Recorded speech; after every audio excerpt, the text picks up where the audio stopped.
नमस्कार दोस्तों, आपका मेरे चैनल में स्वागत है। आज मैं आपको माता रानी के एक सच्चे भक्त ध्यानु भगत की कहानी सुनाने जा रही हूँ। अगर आपको ये कहानी पसंद आई तो कमेंट बॉक्स में माता रानी की जय अवश्य लिखिए। साथ ही अगर आपने अभी तक मेरे चैनल को सब्सक्राइब नहीं किया तो सब्सक्राइब कर लीजिए और बेल आइकॉन पर क्लिक जरूर कीजिए, जिससे हमारे वीडियो के नोटिफिकेशन आपको मिलते रहें। हिमाचल प्रदेश के कांगड़ा जिले में एक प्राचीन पहाड़ी नगर स्थित है, जिसे नगर कोट कहा जाता है। इस नगर में देवी दुर्गा के 51 सिद्धपीठों में से एक सिद्धपीठ स्थित है, जिसे वज्रेश्वरी सिद्धपीठ कहा जाता है। मान्यता है कि पांडवों ने इस स्थान पर एक मंदिर बनवाया। तब से यह मंदिर कई बार टूटा एवं कई बार बना। इस मंदिर में हजारों वर्षों से पूरे देश से श्रद्धालु आते हैं। हिंदुओं में मानता है कि देवी माता अपने भक्तों की प्रार्थना सुनती हैं और उनकी मनोकामनाएं पूरी करती हैं। अब सुनिए ये कहानी। ध्यानु भगत का जन्म एक गरीब परिवार में हुआ था। उनके जन्म लेते ही उनके माता पिता का स्वर्गवास हो गया। गांव वाले ध्यानु भगत को मनहूस मानते थे। माता पिता का देहांत हो जाने के कारण ध्यानु भगत का पालन पोषण एक पंडित ने किया था। वह पंडित ज्वाला माता के अनंत उपासक थे। उनकी अन्यन भक्ति का ही परिणाम था जो ज्वाला माँ की कृपा ध्यानु भगत पर इतनी थी। एक बार जब ध्यानु ने पंडित से अपनी माँ के बारे में पूछा तो पंडित जी ने कहा कि तेरी माँ तो साक्षात ज्वाला माँ है। पंडित जी की यह बात सुनकर ध्यानु एक बार माता रानी की शरण में बैठ गया और सच्चे मन से माता को पुकारते हुए कहने लगा, हे माता, मेरे बाबा कहते हैं कि आप मेरी जननी हैं। यदि यह सच है तो आप मुझसे मिलने क्यों नहीं आती। तभी से ध्यानु भगत माता रानी के भक्त हो गए। वो माता रानी को बहुत मानते थे। 16वीं शताब्दी में जब भारत पर मुगल बादशाह अकबर का शासन था, उन्हीं दिनों की यह घटना है। ब्रज प्रदेश में स्थित नदौन ग्राम निवासी ध्यानु अपने 1000 यात्रियों सहित माता के दर्शनों के लिए जा रहा था। इतना बड़ा दल देखकर बादशाह के सिपाहियों ने उन्हें रोक लिया और अकबर के दरबार में ले जाकर ध्यानु भक्त को प्रस्तुत किया। अकबर ने पूछा, तुम इतने आदमियों को साथ लेकर कहाँ जा रहे हो? तब ध्यानु भक्त ने हाथ जोड़कर उत्तर दिया, मैं ज्वाला माई के दर्शनों के लिए जा रहा हूँ। मेरे साथ जो लोग हैं वे भी माता के भक्त हैं और यात्रा पर जा रहे हैं। अकबर ने यह सुनकर कहा, ज्वाला माई कौन है और वहां जाने से क्या होगा? ध्यानु भक्त ने उत्तर दिया, ज्वाला माई संसार की रचना एवं पालन करने वाली माता है।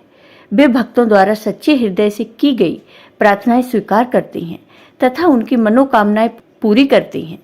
उनका प्रताप ऐसा है कि उनके स्थान पर बिना तेल बत्ती के ज्योति जलती रहती है।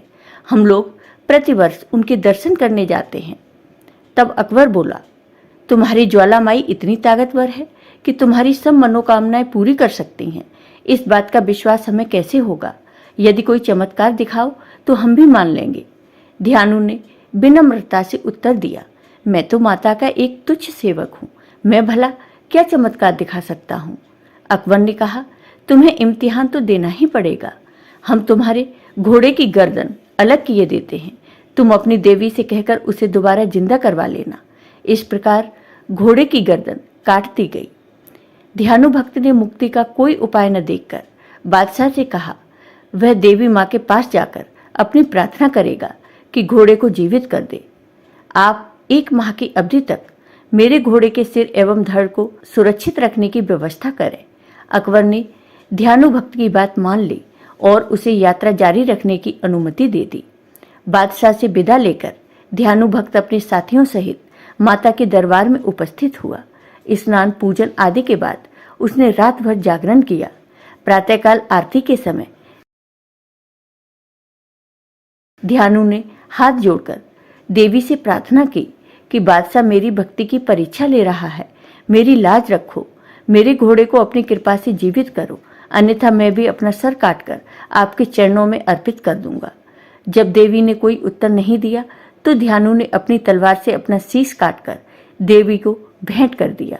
उसी समय साक्षात ज्वाला माई प्रकट हुई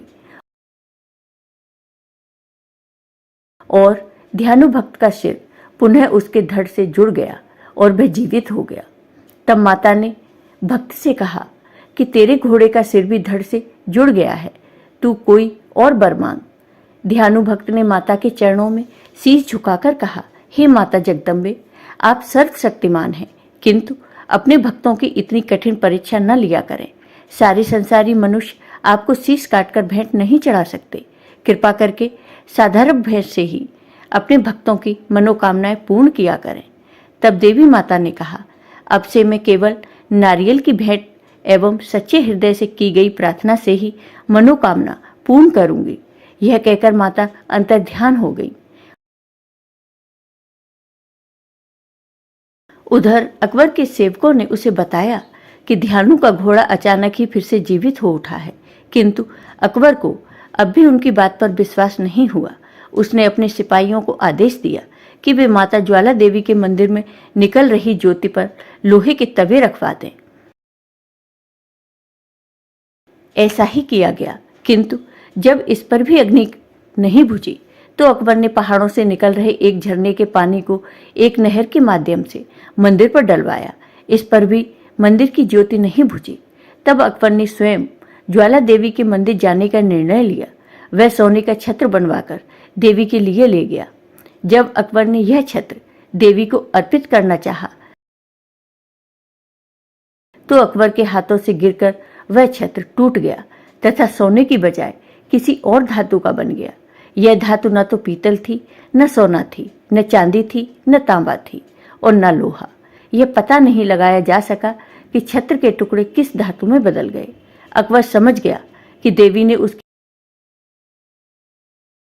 भेंट अस्वीकार कर दी है, इसलिए वह चुपचाप लौट गया। अकबर द्वारा चढ़ाया गया खंडित छत्र माता के दरबार में आज भी पड़ा हुआ है। यह घटना ज्वाला देवी के मंदिर की बताई जाती है, जो नगरकोट के मंदिर से लगभग 35 किलोमीटर दूर स्थित है। किंतु ध्यानु भक्त की प्रतिमाएं नगरकोट के मंदिर में लगी हुई हैं। कुछ स्थानों पर नगरकोट मंदिर और ज्वाला देवी के मंदिर को एक ही माना जाता है।